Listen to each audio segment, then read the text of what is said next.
I'm Darren, I'm from Movie Reviews 101, and today we're going to talk about The Meg. Directed by John Turteltaub, and starring Jason Statham, Bingbing Lee, and Rainn Wilson.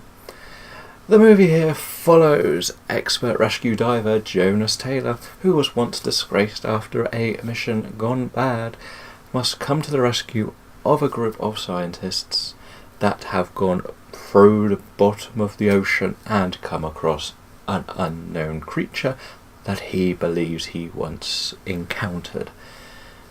And once they do this, it ends up coming to the natural ocean, and they've got to try and stop the 70-foot Megalodon. Simple enough. Jason Statham versus a shark.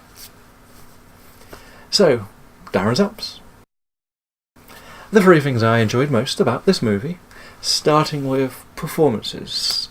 Jason Statham, the former Olympic British diver, is in a movie which involves him jumping into the ocean, swimming, diving all over the place.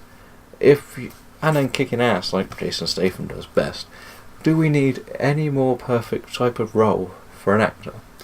Any other actor has never had the diving type of experience as him, but watching this is just something that's just been waiting for him, and it works so well.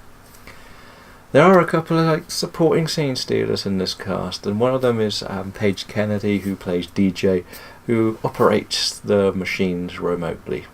He don't like the ocean. He makes every natural reaction, gets all of the funny lines, and is one of the highlights of the movie.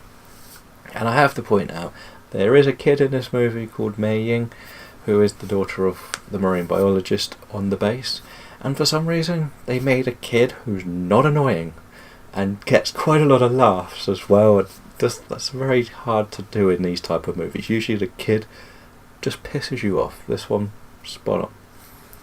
That sounds like a lot, but that's just number one. Number two is the idea we've gone through going to space, going further into space, and going further and further into space. But the idea of what should be the bottom of the ocean and something being beneath the bottom of the ocean, well, science has probably told us this is not feasibly ever going to happen, but it is nice to have the idea of somewhere on Earth that's undiscovered, and below that we're going to see something new and potentially deadly. That was a nice little touch to the movie. And the final thing I have to talk about is the final act.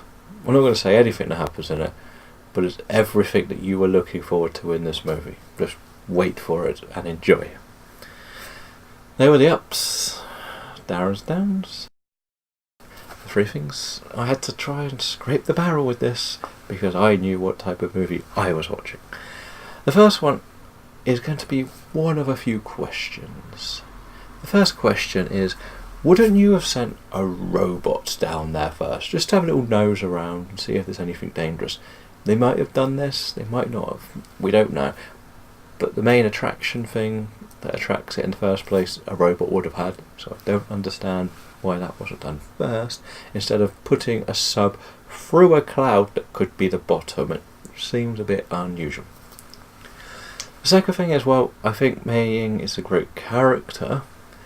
You have to ask the question, why do you keep your daughter 200 miles away from the ocean, from land, in the middle of the ocean? Surely it would be better just to give her like a nanny or something. Well, I know they've written the dad out, so that's fine. But come on, how are you meant to raise a kid in the middle of the ocean? You're not going to take her on the school run every day. But anyway, nitpicking as we like to point out.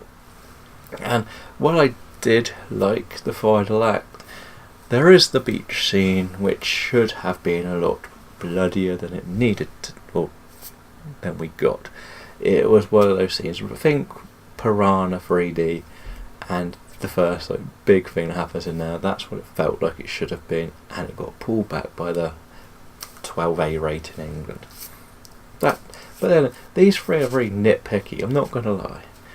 For me, this is everything I wanted in this summer blockbuster. It is big, it is dumb, it is funny, and it is entertaining. Everything we need, everything I wanted to go and see. I am giving this a 3.5 out of 5. Let me know in the comments below what you rate this movie as, and until next time, I'm never going in the ocean again. That's a fact. See you all again.